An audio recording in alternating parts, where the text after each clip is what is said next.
Assalamualaikum warahmatullahi wabarakatuh. Apa kabar anak-anak? Ada yang sudah sarapan? Ibu harap kalian sehat semua dan dalam lindungan Allah Subhanahu wa taala. Sebelum mulai belajar, alangkah baiknya terlebih dahulu membaca doa yang dipimpin oleh ketua kelas ya. Oke. Di sini siapa ketua kelasnya? Ridwan. Oh, Ridwan. Silakan pimpin doanya. Berdoa. Mulai. Selesai. Ibu akan mengabsen. Ada yang nggak hadir di sini?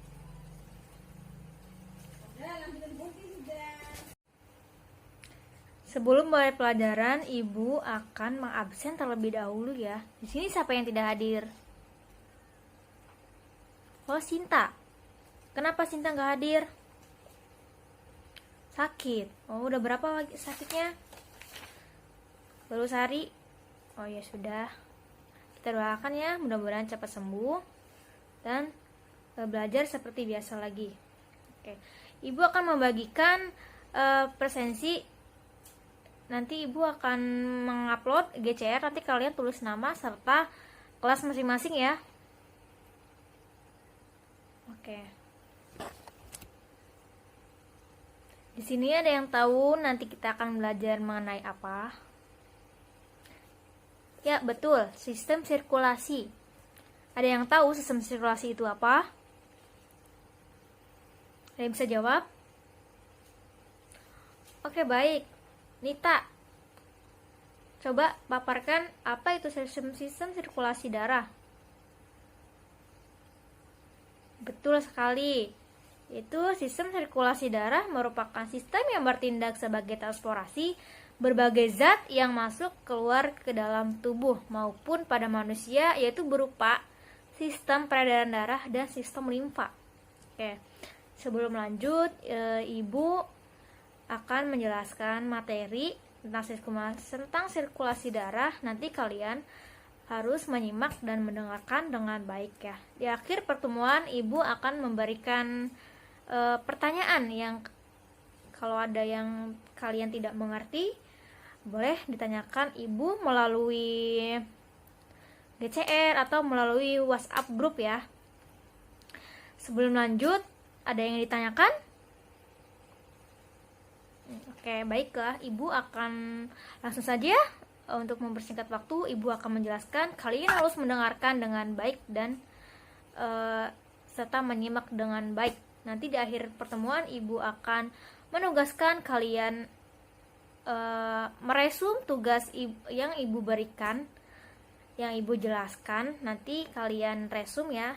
Kemudian di akhir pertemuan Ibu akan memberikan pengumpulan tugas melalui GCR. Assalamualaikum warahmatullahi wabarakatuh. Ibu akan menjelaskan tentang sistem sirkulasi darah pada kelas 11, yaitu langsung saja pada materi sistem peredaran darah pada manusia, yaitu kalian menyimak dengan baik ya. Sistem peredaran darah pada manusia merupakan sistem peredaran darah tertutup. Mengapa tertutup? Karena darah mengalir di dalam pembuluh darah. Ada 3 macam peredaran darah, yaitu arteri atau aorta, yaitu darah bersih yang kaya akan oksigen. Kemudian ada vena yang membawa darah kotor dan kaya akan karbon dioksida. Kemudian ada kapiler. Kapiler ini darah yang paling tipis yang menghubungkan antara vena dan arteri. Pada sistem peredaran darah ganda, yang artinya darah mengalir 2 kali melewati jantung dalam sekali peredaran. Jadi vena menuju darah melalui jantung ke seluruh tubuh. Kemudian arteri menuju darah ke jantung dan menuju ke seluruh tubuh. Kemudian ada fungsi peredaran darah pada transportasi. Apa saja yang ada di transportasi? Yaitu ada oksigen, karbon dioksida, zat-zat sisa, dan zat-zat makanan, hormon, dan kemudian ada penjaga suhu tubuh. Darah akan mengkontrol seluruh tubuh agar stabil. Kemudian ada perlindungan dari infeksi, patogen, dan penyangga. Pada penyangga dari pH, itulah fungsi pada peredaran darah. Kemudian darah merupakan jaringan ikat khusus yang terdiri dari atas sel-sel darah, keping darah, dan matriks yang terbentuk cairan plasma. Karakteristik pada darah ini lebih berat dan kental dibanding air. Bau khas, pH 7,35 sampai 7,45. Pada warna merah terang hingga warna merah kebiruan. Pada volume darah yang beredar 8% dari berat badan. Ini adalah gambar plasma darah. Yang kuning ini plasma yang terdiri dari air, protein, nutrien, dan hormon. Pada plasma ini berjumlah 5,5%. Pada bagian putih ini yang disebut lapisan kuning pucat, sel darah putih atau keping darah. Yang pada bagian merah ini disebut sebagai hematokrit, sel darah merah. Jumlahnya 45%. Kemudian ada komponen penyusun darah. Pada darah yang berjumlah 55% mengandung 92% air, 7% protein plasma, 1% bahan cairan yang mengandung kompleks organik, anorganik, dan gas darah. Bagian terpenting pada darah yaitu protein plasma yang terdiri dari 3 jenis protein. Yang pertama albumin, globulin, dan fibrinogen. Pada albumin ini berperan untuk menjaga tekanan osmosis pada darah. Kemudian pada globulin yaitu berperan untuk antibodi pada tubuh yang sangat penting, dan fibrinogen berperan sebagai untuk pembekuan pada darah. Sel darah merah eritrosit berbentuk seperti cakram dan bikonkav. Gambar di samping merupakan gambar eritrosit yang bentuknya bikonkav. Dibungkus membran sel yang elastis dan fleksibel. Pada tiap sel mengandung sekitar 300 juta molekul hemoglobin yang dapat mengikat oksigen. Pada sel darah merah ini mengandung 300 juta molekul hemoglobin yang dapat mengikat oksigen. Hemoglobin ini berperan sebagai mengikat oksigen. Pada hemoglobin yang mengikat oksigen disebut sebagai oksihemoglobin. Warna merah terang. Pada jumlah sel darah laki-laki yaitu 4,2 sampai 5,4 juta sel milimeter kubik pada darah laki-laki, dan pada jumlah darah wanita yaitu 3,8 sampai 4,8 juta sel darah milimeter kubik darah pada wanita, yang berfungsi mengedarkan oksigen melalui pengikatan oksigen oleh hemoglobin disebut oksihemoglobin dan membawa karbon dioksida ke paru-paru. Pada pembentukannya disebut sebagai eritropoiesis, terjadi di sumsum merah tulang. Ini dia gambar sumsum tulang yang membentuk sel-sel darah merah. Sel darah merah bersirkulasi selama 120 hari sebelum merapuh dan pecah. Sel darah merah yang nantinya akan dirombak ke dalam hati. Pada sel darah putih disebut leukosit, jumlahnya 5.000 sampai 10.000 sel milimeter per kubik darah, lebih sedikit daripada sel darah merah, yang berfungsi melindungi tubuh terhadap benda asing seperti virus dan bakteri. Memiliki sifat diapedesis yang menembus pori-pori membran kapiler, kemudian bergerak secara amoeboid. Gerakannya menyerupai amoeba. Kenapa? Karena gerakannya dapat berubah bentuk. Sifat kemotaksis yaitu bergerak karena pengaruh pelepasan zat kimia oleh jaringan yang rusak. Kemudian yang terakhir, fagositosis yang mampu menelan mikroorganisme, benda asing, dan sel darah merah yang sudah rusak atau sudah tua.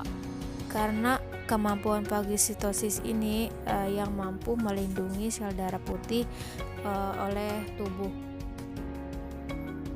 Kemudian jenis leukosit yang berdasarkan ada tidaknya granula dan sitoplasma. Pada jenis leukosit ada dua, yaitu granulosit dan agranulosit. Ketika sitoplasmanya tidak mempunyai granula, yaitu pada granulosit ada 3 jenis granulosit. Yang pertama neutrofil yang berfungsi sebagai dalam fagositosis yang memakan zat-zat asing. Kemudian pada eosinofil yang berfungsi sebagai fagosit yang artinya lemah dan untuk pembuangan racun penyebab radang. Ini dia gambar eosinofil dan basofil yang mengandung histamin. Histamin ini yang berfungsi untuk meningkatkan aliran darah ke jaringan yang cedera seperti untuk luka dan lain-lain. Kemudian ada agranulosit pada limfosit yang berperan dalam sistem kekebalan tubuh. Ibu ulangnya, pada granulosit ini terbagi menjadi 2, yaitu limfosit yang kita lihat coba tidak ada granula. Pada limfosit ini berperan dalam sistem kekebalan tubuh, dan pada monosit yang berfungsi sebagai fagosit yang aktif. Ini dia jumlah. Kemudian pada keping darah trombosit. Kemudian ada keping darah yang terakhir, yaitu trombosit, yang merupakan fragmen sel yang tidak bernukleus, berasal dari megakariosit di sumsum tulang yang jumlahnya 150 sampai 400 sel per milikubik darah, yang umurnya 5 sampai 9 hari, yang berfungsi dalam hemostasis, perbaikan pembuluh darah yang robek, dan pembekuan darah. Ini dia gambar trombosit, keping darah yang ada di dalam darah. Kemudian ada mekanisme pembekuan darah, yaitu pada proses pembekuan darah ini pada luka yang trombositnya bersentuhan dengan permukaan luka yang kasar yang menjadi pecah dan mengeluarkan trombokinase atau tromboplastin. Pada trombokinase, pada bantuan ion kalsium dan vitamin K yang akan menjadi protombin, kemudian terjadilah trombin. Pada trombin membentuk fibrinogen dan menjadi benang-benang fibrin, sehingga fibrin inilah yang akan menghalangi keluarnya sel darah merah hingga terjadi pembekuan darah. Jika terjadinya luka, kemudian akan membantu protombin dan mengubah trombin dengan bantuan aktivatornya, yaitu yang perlu diingat yaitu kalsium dan vitamin. Ada vitamin K, kemudian fibrinogen akan membentuk benang-benang fibrin sehingga luka akan ditutupi oleh benang-benang fibrin. Inilah proses terjadinya pembekuan darah. Dan yang ibu berikan materi sistem sirkulasi pada darah, kurang lebihnya dimohon maaf. Assalamualaikum warahmatullahi wabarakatuh. Oke, baik, kalian sudah mendengarkan yang ibu jelaskan. Setelah kalian mendengarkan dan menyimak yang ibu berikan sudah jelas, nanti ibu akan memberikan tugas meresum yang sudah jelaskan, kemudian dikumpulkan di GCR. Di sini ada yang ditanyakan.